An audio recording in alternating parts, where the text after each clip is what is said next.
In the early 70s, a group of students at C.W. Baker High School in Baldwinsville, New York, set out to build a radio station that would create a unique broadcasting experience, not only for them, but for a multitude of generations to come. Nearly a half-century later, it's time to hear firsthand from those who went behind the mic, telling the stories of how this station changed their lives, both in the studio and beyond, as we celebrate 50 years of broadcasting excellence on WBXL 90.5 FM. This is The Buzz Goes Gold. Hello, it's your host, Jordan Hayes, and I'm back here with another episode of The Buzz Goes Gold. I'm very, very excited to have, I think, one of the recognized icons in the not only in the WBXL alumni group, but I also consider you a close personal friend because one of your kids was actually in my graduating class. So this is Phil Nagy from the class of fill in the blank. 1981. 1981. Welcome aboard. And so we'll start like I start every guest. First of all, how did you find out about WBXL? What made you interested? What made you interested in broadcasting? Why did you join the station? Okay, so I have an older brother, Chris Nagy, that was involved in the radio station. He wasn't, I won't say one of the originals, but he was darn close because if memory serves me correctly, in I think it was 1975. Which would be right, correct? Because we got a 50th anniversary coming up. Yes. Mark Humphrey and Al Jenner started the station. And my brother was class of 78. So he may have been original. I'll have to ask him. But like I say, if not the first year, it was the second year. And he was involved in WBXL. So I was then a freshman. But at that time, the freshmen did not attend the high school. We were split up by, if you lived on the Lysander side, you went to ninth grade at Durgee. If you lived on the Van Buren side, you went to ninth grade at Ray. So I was a freshman at Durgee, and I knew of the radio station through Chris and was extremely excited about it. I had always had an affinity for electronics and listened to a lot of shortwave radio as a child. And then later on in life became an amateur radio operator, and so radio's been a thing in our family for a long time. My dad was an amateur radio operator. So yeah. That's interesting. Yep. And I was going to get to this at a later point. We'll get to your children and how they were involved, or at least one of them, later on in the episode. But I didn't know that your dad was a ham radio operator, nor did I know that. So I only knew of Chris through the Facebook group, and but it sounds like he was one of the close to the founding. I don't know how you want to put this, close to the founding. Yeah, I would say. And I know that also Mark Humphrey had a younger brother. Just drew a blank on his name.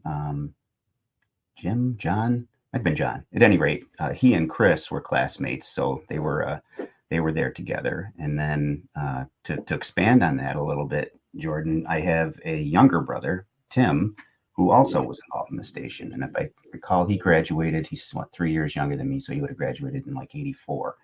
So, okay. Yeah. It sounds like you got the whole family involved. It sounds like you got pretty much the entire family involved with the radio station.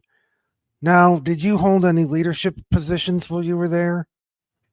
I did. I was under the tutelage of none other than a gentleman by the name of Dan Randall, who was the chief engineer when I entered the station in 10th grade, who I very much took a liking to. He was, we were kind of kindred spirits. He was an electronic tech kind of guy, and obviously for his role as chief engineer, but just a good man, and he taught me an awful lot.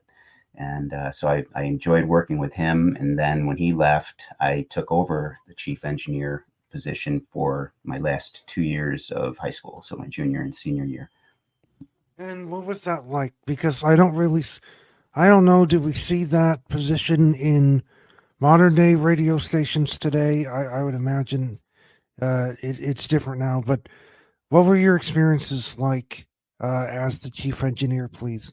Sure. Yeah. I mean, that's a valid point. I don't, I've been out of radio for a long time, so I don't know specifics on what's involved in a chief engineer's job. But of course, our founder, Al Jenner, who was a chief engineer at WSEN, amongst others. Again, drawing a blank here in my old age, but nonetheless, back then, you have to appreciate the fact that we survived on an extremely, we'll call it a shoestring budget.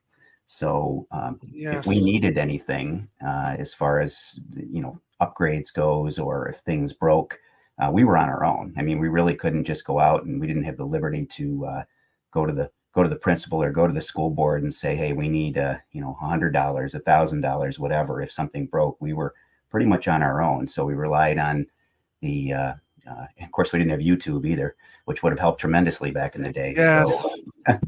So like I say, the skills of people like Mark Humphrey, who we mentioned earlier, and Dan Randall, and people like that, and Al, of course, we were able to keep the station on the air for most of the time. And that doesn't say we didn't have our issues, because we certainly did during the day. In fact, there's so many stories to tell, but and I may have to spit them out every once in a while as they come to me. One story in particular was during I want to say maybe the first year I was there.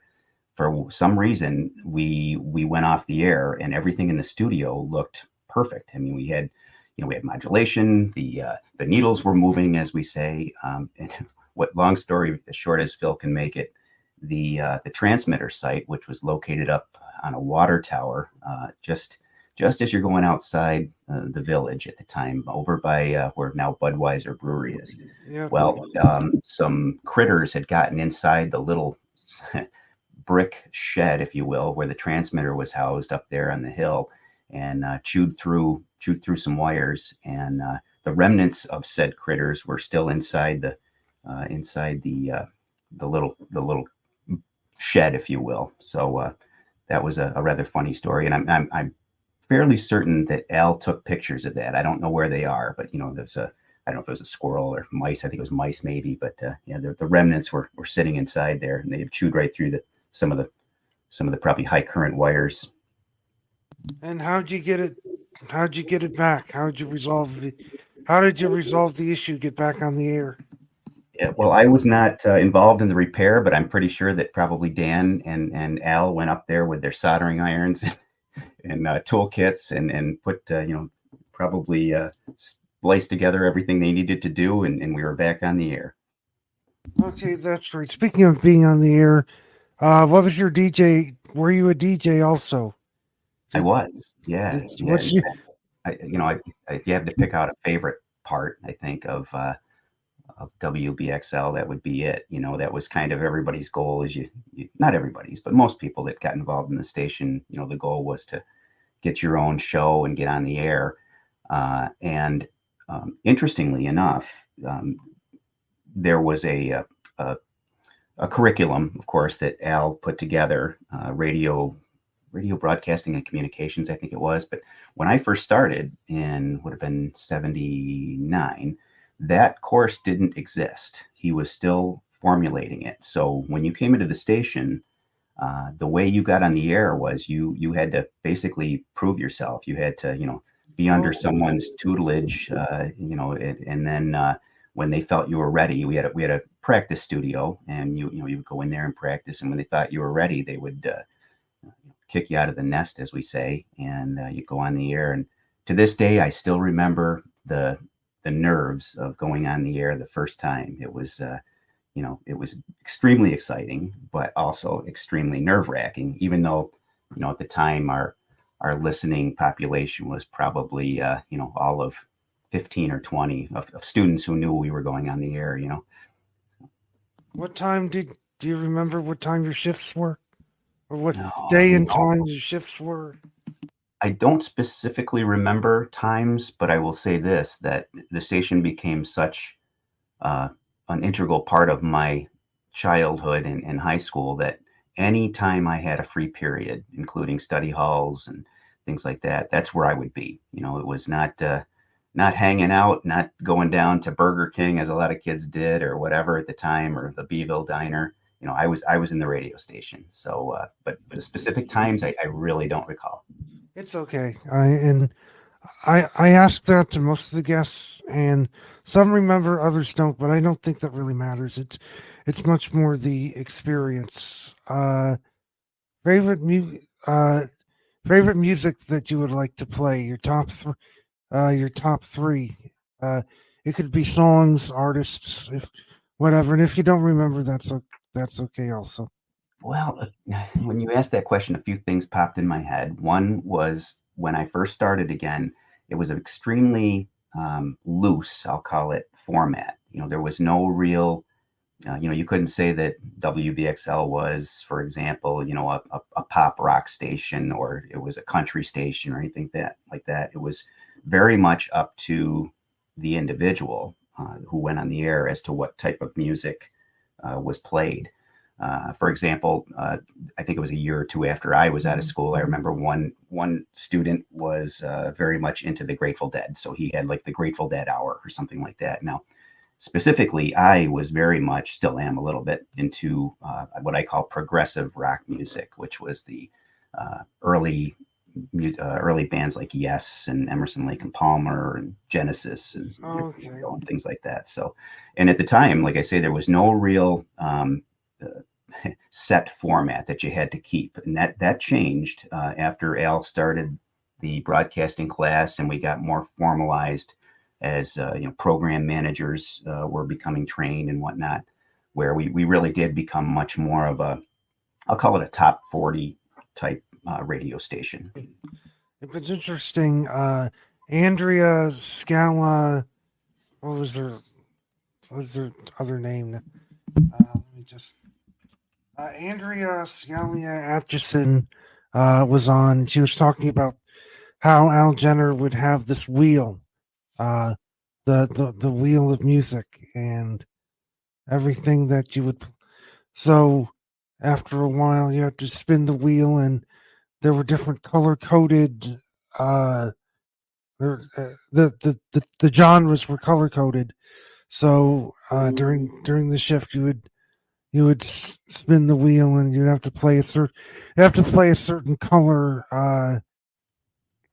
throughout the show, or what. I found that very interesting. That was definitely antiquated compared to what I used as a student, and even what the modern stations use now, because I went on to WJPZ's 89 after 2 years after graduation from high school.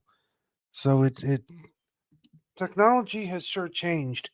What did you use? Speaking of that, turntables, records, players, or something else? Yes, we did have turntables. I don't remember specifics on models, but they were studio quality turntables. And I say quality, they were not state of the art, because we were fortunate at the time to be able to, I'll use the term beg, borrow, and steal, but as radio stations like WSEN and WAER up in the Syracuse University, as they progressed and replaced equipment, Al was very good, and Mark, about being right on their doorstep and telling them that, hey, if you're going to pitch that turntable, for example, or cart machine, we'll take it, even if it's not working, because we've got the resources to tinker with it and maybe steal from another one that we had to get it working. But we did have 2 turntables in the studio. We had 2 turntables in that practice studio that I mentioned before. Some equipment, like I say, borrowed from other radio stations or given to us from other radio stations. Some from the high school audio visual department or the theater group. Yes. Anywhere we could pick stuff up, honestly. But it wasn't state of the art. We had a lot of reel to reels, as I remember. We had an old Pioneer RT 707. Why I remember that number, it's beyond me. But we were all really excited about it because it was a rather expensive purchase at the time. But a lot of our public service announcements that came in from all over the world that we would put on the air were in that format on the reel to reel. So we would actually, cue them up and play those and programming as well from that reel to reel. So we did have some as time progressed and school boards were a little more in tune with what we were doing and principals who got on board with the radio station, the budget started to get a little bit better than its original, which I think Mark said was, I don't know, $500 or something like that they allowed. Yep. So yeah, it's crazy. I know the technology has changed so much now, and I say this to all my guests, or pretty much all my guests on this podcast. The evolution of what stations use today compared to back then is amazing. I mean, now you can just use the compute.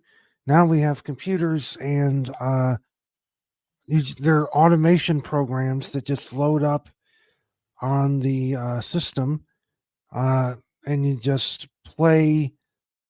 You can just play music off of there, and there's sometimes no need for jocks to be in the studio 24/7 because now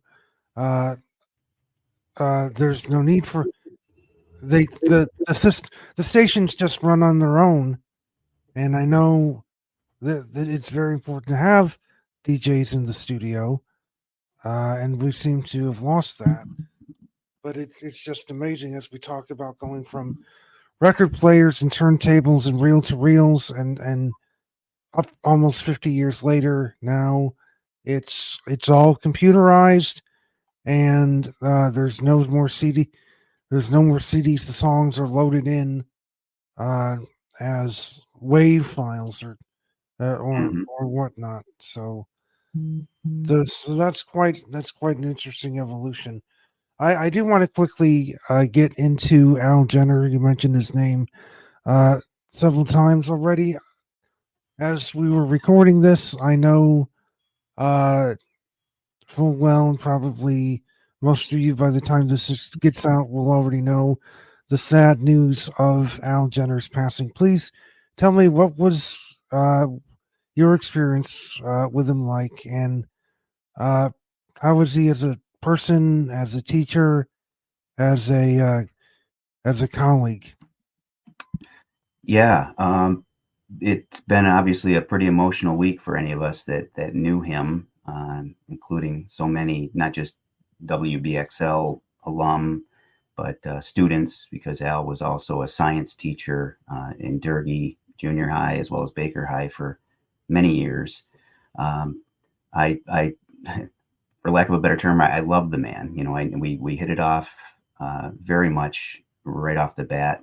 I had known of him, of course, like I say, from my brother Chris, but we really developed a great relationship that honestly lasted up until just recently at his passing.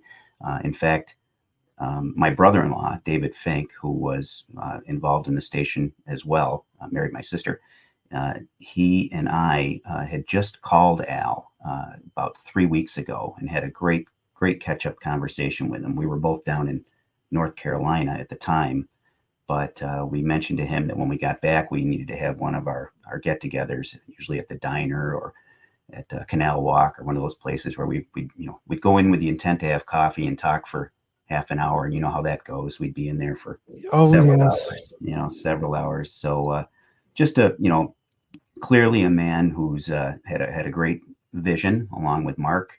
And, once he was convinced by Mark to get involved and be the first advisor for the radio station, it became, Al Jenner and WBXL became one and the same. It was his baby. He fought for it for as long as he breathed. And it was just, he's just a good man, great man, I did have him as a teacher. As I mentioned, the radio broadcasting class came to fruition my junior year, I think it was. So I had that for the couple of years before I graduated. And so I can't say enough about him. I mean, clearly the radio station would not be in existence, would never have started without him and his tutelage. So yeah, he'll be missed. Yep. I want to say this, but as somebody from outside of the Al Jenner years, so again, when I was in school, I didn't have him. Peter Hun had already taken over the station, so I was not fortunate enough to have Al Jenner as a teacher. But after talking to many guests here, I'm beginning to learn how not just great of a teacher, but a human being he has been. And so I remember, this is based on me talking to other people who had him. He had very creative and innovative ways of teaching, but also I think he wanted to make sure that you were the best that you could be, both on the air and off. And I don't think there will be another teacher like Al Jenner. Now again, this is based off of personal account. I mean, not personal accounts. This is based on my conversations with other people who had him as a teacher. So that's where I'm getting my information from. Yeah, I can concur.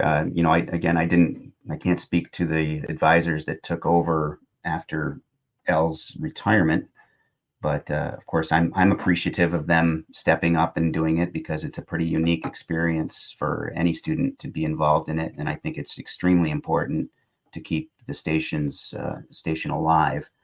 In fact, I know that several times throughout the last 50 years, Al has called upon some alumni, myself included, to go up to the high school or go up to the district office and speak with administrators regarding the importance of the radio station and how unique and how much we felt it should continue on, because as you are well aware, when the budgets get tight and something needs to be cut from a school budget, the things they look at are we'll call it the extracurricular type activities, the sports, and in our case, the very unique radio station. So there were several times that it was, I'll call it on the chopping block, and it really did require some great advocacy from Al and others to go up and let the administrators know that they really should get behind it and give it its backing. So, and thankfully, here we are 50 years later, and WBXL is still on the air. So, and it has changed a lot. Sure. Now, this is the segment that this is the portion of the broadcast where I'm really looking forward to getting your insights. Let's talk about your kids, particularly some that were there. One in particular, when I was in school, others had gone beyond after me. I will start with Alex, who I know was he came in after me, but I've read through an article that he was GM of the station. What was that? Can you please speak on to what that was like for him, and how did you, what role did you have in bringing him on as GM of the station? Yeah, so Alex, our middle child, as you say, did get involved in WBXL, and as a parent, there's, the pride is you start beaming with pride when your child is interested in something similar to what you were, and in this case, I'm sure that growing up, that he heard me refer to the radio station many times, and I know that I brought him up there on several occasions to visit with Al or whatever and show him. And again, I think it's one of those things when you see it and see what's happening there, you as a child, you recognize what a cool and unique opportunity it is. So when it got time for him to be in high school, he did get involved with the radio station, which was, again, extremely pleasing to me. And I used to really enjoy listening to his programs. It brought back so many good memories. He became general manager, and I think he did that for probably 2 years or so. Another cool fact there is my nephew, who it would be the David Fink, aforementioned program director, and he was also general manager. Dave was, I think, for a year or so. But his son, Thomas Fink, also got involved in the radio station around that same time. They were only couple of years apart. So I've had, like I say, I've had brothers, nephews, probably nieces, and whatnot. So it does the heart good when you see the continuation there.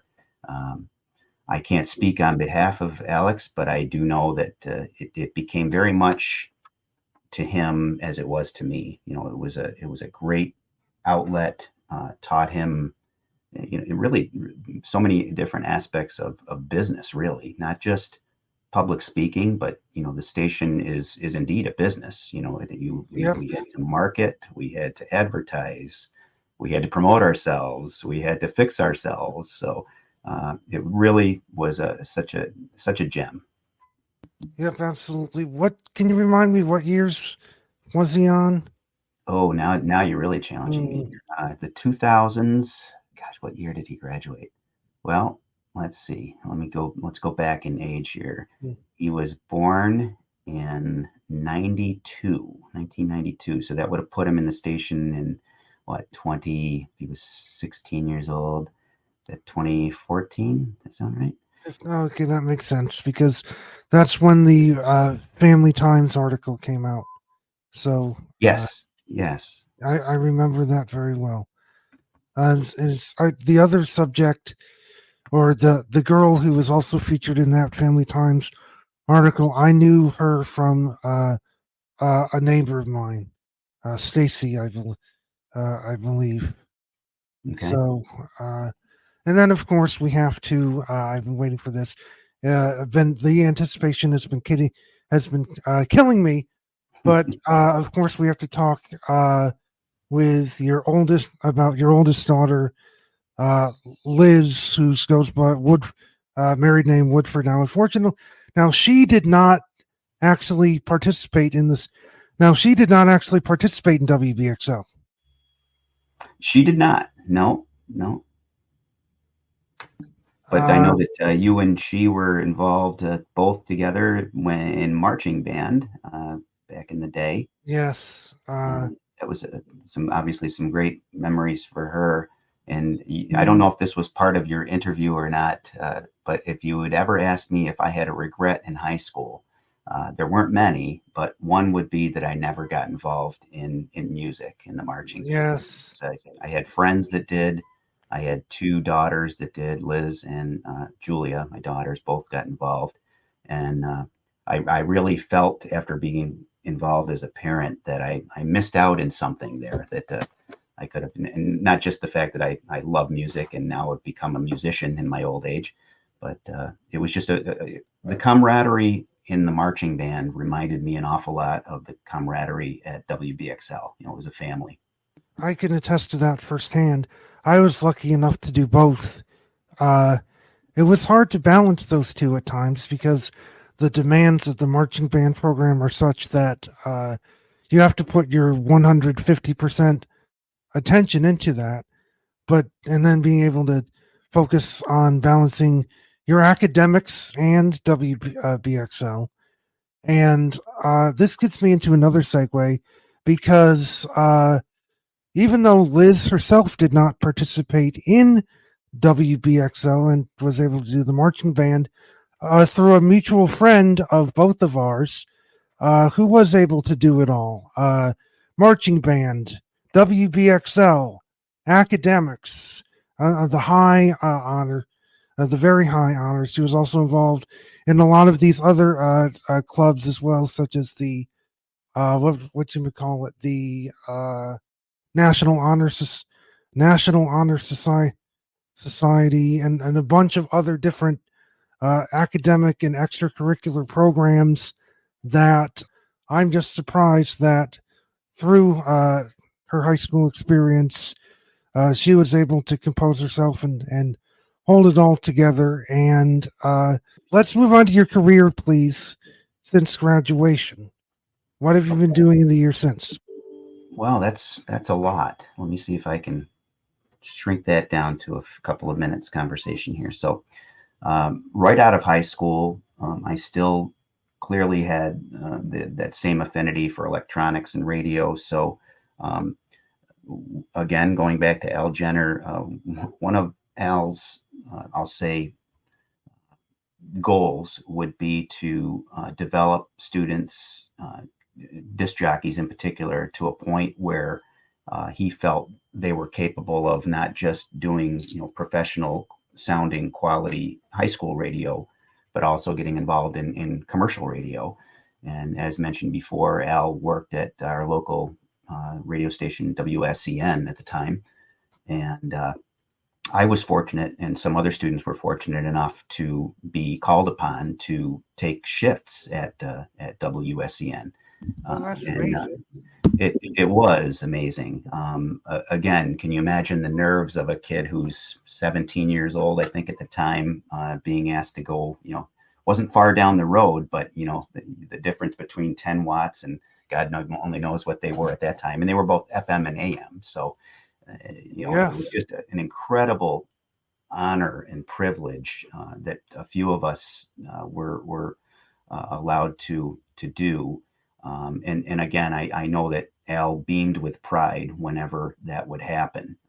And of course, you always wanted to put your best foot forward. And I won't say it was flawless, but they did it the right way. They would put, as I recall, the first time and for several months in, I was only allowed to do what we'll call the graveyard shift. It was a midnight on the weekends. So, listenership was quite low, I'm sure, for a commercial radio station. But also keep in mind that their format at the time was country and Western, which, was unbelievably popular at the time. I will go on to say that it was not even close to being something that I really liked. I've grown to like pretty much any type of music through my adulthood. But at the time, I really was not a proponent of that format. So I had to kind of, hide my true feelings when I was playing some of the music that I didn't really care for. But what an experience, to be left alone in a radio station, a commercial radio station, even if it was the middle of the night. I did progress and was able to do a couple of afternoon shifts, drive time when they would get into a pickle and someone would be absent or sick. So, so I became involved there. That wasn't a full-time job by any stretch, but it did help keep me involved in radio. And then I went off to State University of New York in Canton for 2 years. And when I went up there, I was happy to hear that they too had a radio station, although it was called Carrier Current, which you probably know what that is, but that's... I do. That's what Z18, WJPZ was on that during their earlier years in the 70s before transitioning to FM. So I've heard of that term and I know what it is, but... So for the listeners here, Carrier Current meant that you were broadcasting, but you really weren't out on the air. It was only available like closed circuit television. You may refer to it. So the only ones that could hear us in essence were people on campus. So again, pretty small audience, and it was not over the air. So you could only hear it in the dorms and the dining hall, which it's a pretty small college at the time. So it was one dining hall, and I don't think they'd even went to the academic building. So yeah, you had a pretty captive small audience. But my point was that I was able to stay involved in radio through my college for those 2 years. WATC is what it was, and I have no idea if it still exists or not. But that was a lot of fun. I'm Googling it just to see. There you go. What was the name of the university again? That was SUNY Canton, Canton, Oh, in the right. North Country there. So yeah, There's a WCI, but that's a center. I've based on my Google search results, I'm not really seeing it pop up. So I'm assuming they must have taken it down by now. it's very possible, very possible. But now that you say that, I'll do some research too. I think, Jordan, after the podcast here, and see if if it still exists by any stretch. I'm sure the professors and advisors that ran that or helped that with that are long moved on, retired, perhaps not even alive anymore. It's been a long time. Um, so yeah, so after college, I did begin my career, which started at a company that no longer exists, New York Telephone Company, which melded into 9X and then Verizon over the years. But so I did a stint with them right out of school for a year. Then I started my career, which you will appreciate since this is what you do now. I started my career in information technology back in Yes. 1984, and very blessed to still be working. I will be 40 years into my career this November. So that's it in a nutshell, what I've done for the last 40 years. Regretfully, I've moved away from radio and have not been involved. But anytime that the WBXL is mentioned, it brings a huge smile to my face, and the memories come flushing back. Well, I would imagine. I'm still grateful that, for example, we have this, and I'm still being able to keep in touch. And it sounds like you've been able to still impact or at least still influence the radio station today, years after you graduated high school, and you're part of a team. If I understand this correctly, you're part of a team, or like for example, you spoke about you and Al going up to the board. I was gonna, how recent was it where you had to go up to the board or speak to the administration? I probably have documentation on what years it was, but I can tell you that at the time, it wasn't that long ago, the most recent one, because our current superintendent, Dr. DeBarbery, was at that time either principal at the high school or assistant principal at the high school, I believe, because he was in on the meeting. And I do remember him especially becoming I'll call it an advocate for the radio station after we had gone up and done our brief presentation. So yeah, it's good to have someone like him, I believe, to know what the station means to all of us and what it means to current students and hopefully future students for many years down the road. Maybe they'll be having a 100th anniversary that someone will pick up and do a podcast on in the future. Well, let's hope. It's hard for me to imagine 100. It's hard for me to imagine what the world's going to be like 100 years from now. So it's too far to look forward into the future, but one can only think.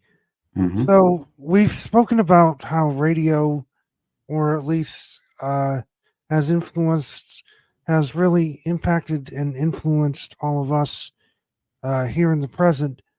But do you have any opinions on where the state of radio has gone in these last 50 years?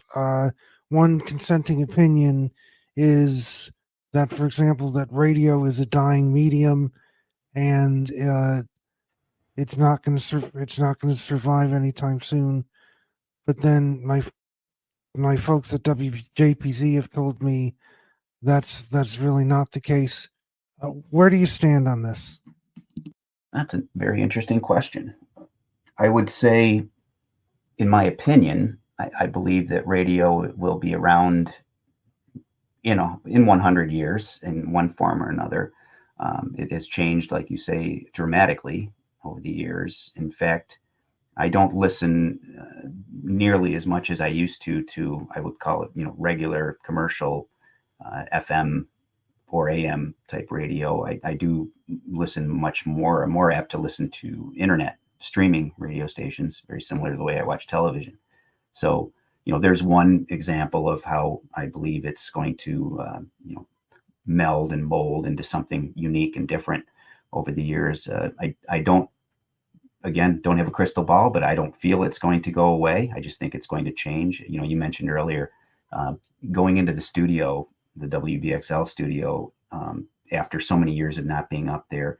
Not only had it moved in location in the high school, but we went from the size of the equipment in the time, the board alone, the actual went from the size of there was one called a yard that we started with, and it was longer than a yard. I think it might have been 2 yards long. It was just mammoth and heavy. Okay. And that's progressed down to this little console that sits on a desk that basically does all the work, right, as you mentioned, including recording.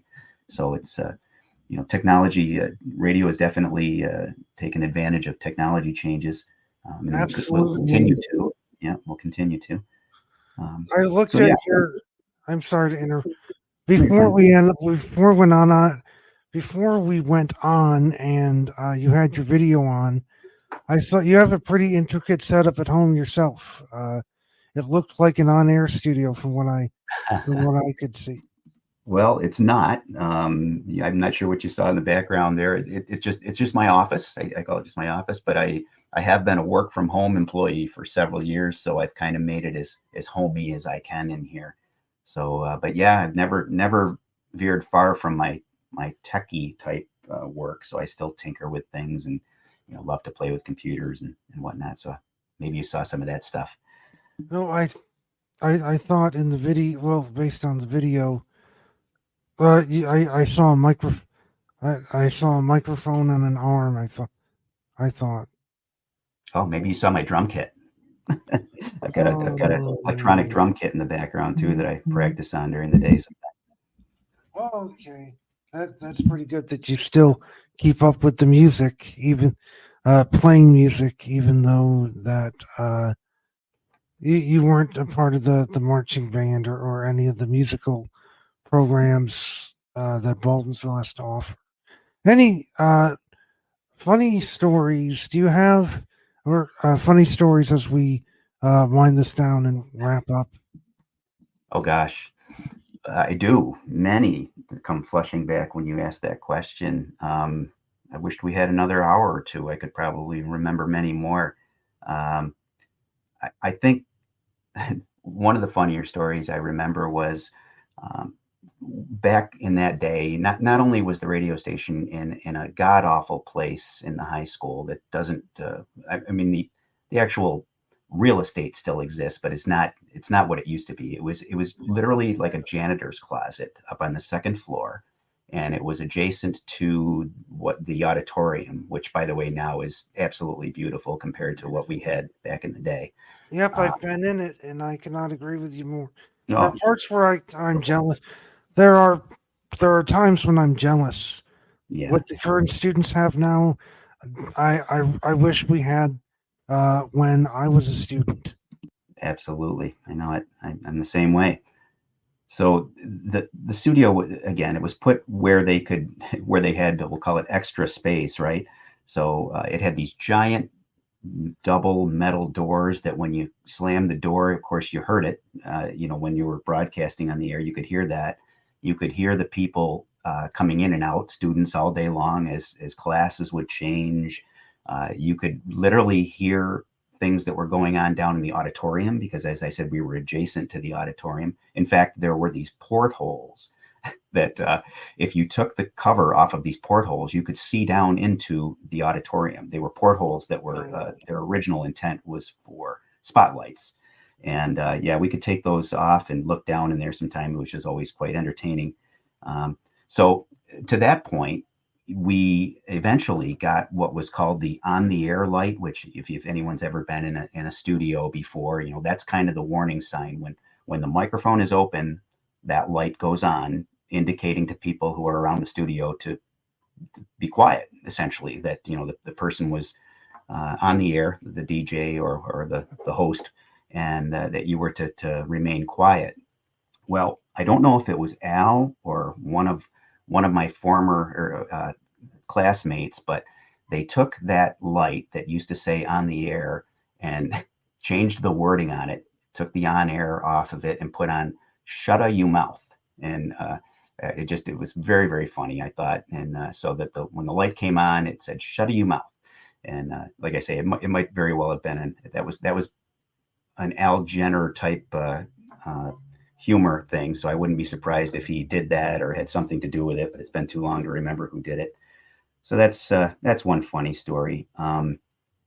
Gosh, again, I could think of so many. Another one was that friend Dan Randall, who was chief engineer I mentioned when I came into the radio station. Dan had a coat that he wore every single day. I think it was summer, winter. It was like an army green drab type coat that it was his favorite, and he wore it everywhere he went. And one day we were repairing something on the bench in the little engineering room, we called it, and I had inadvertently left a soldering iron plugged in, and I left the room and came back into what could have ended pretty tragically, thinking in retrospect, a room full of smoke where I had placed Dan's coat, or someone had placed Dan's coat on top of the still hot soldering iron, and it burned a giant hole into his coat. And I don't know that I ever was forgiven for that, because at the time, I think if I had the finances, I would have gone out and found him one, to buy him, because I knew it was his favorite. And he was, of course, good about it because we were friends, but I obviously it's sat with me to this day. So that's how much it impacted me. But again, in retrospect, I'm glad it didn't end worse than it did, and then set off a fire alarm, which it did not. Yeah. So. Yep, exactly. We don't want fire. Fires are not a good thing. On the side, my childhood home back in November 22, unfortunately caught fire. I wasn't living in it at the time. My dad was. Luckily, he made it out okay. But fires, that's one thing that you do not want in your life. Indeed not. Well, any other things that you want to say before we put this on the end? Yeah, sure. First, just thank you for doing this, Jordan. I think it's really a great idea to put this together, especially given the milestone of the big 50th anniversary of our gem, WBXL. Lastly, I'd like to put a plug out to anyone listening to this that might be a faculty member, a school board member, or parent, whatever it may be, former student, to get behind the radio station. Again, through these conversations, you can understand how important we feel it is to children to have something as unique as this to have in a high school setting. And to that end, too, when Al passed away, sadly, here a couple of weeks ago, the family had asked for donations to be sent to the Baldwinsville Community Scholarship Foundation. And we've expanded on that a little bit, that we would like to get that to get a scholarship in Al's name, to make it an endowed scholarship, which is a rather large undertaking when it comes to how much that money that it takes. So if anyone's considering making a donation, of course, like I say, would love to see it. But you can go to the Baldwinsville Community Scholarship Foundation site, or you can contact myself, and we can get you in touch with how to do that. But you can make the donation right there online. And once it's endowed, the intent would be really to get it to a graduating senior who is going to pursue a career in radio, TV, media, communication, something along those lines. But I just think it would be an outstanding way to have Al's legacy live on. Yep, I would agree. If you want, I'll put the link about the scholarship in the notes in the episode description, so that you don't have to guess. The information about how to donate to the scholarship or support it in any way, they'll be in the notes for this particular episode. So if you can please if you're able to give me that information off air, that would be great. I sure will. And I appreciate that very much. Thank you. Thank you for being on, and thank you very much for listening. This has been the Buzz Goes Old. I don't usually do this with everybody, but I figured the best way to end this is to have the guest kind of do a sign off, like imagine you're signing off the air on your show. Say what you would say, and then that's where we would end it. All right, let's try this here. Been a long time. So we thank you for listening. Continue to listen to WBXL throughout the day, and have a restful night, and God bless. Thanks. Thanks again for listening to the Buzz Goes Gold, a podcast celebrating 50 years of broadcasting excellence on WBXL 90.5 FM. This podcast is produced exclusively by the alumni of WBXL, with hosting duties by yours truly, Jordan Hayes, class of 07, and the intro voiced by Rick DiUlio. Many special thanks go out to WJPZ alumnus John Jag Gay, class of 2002, for the inspiration behind this podcast and his helpful tips and advice for making it go.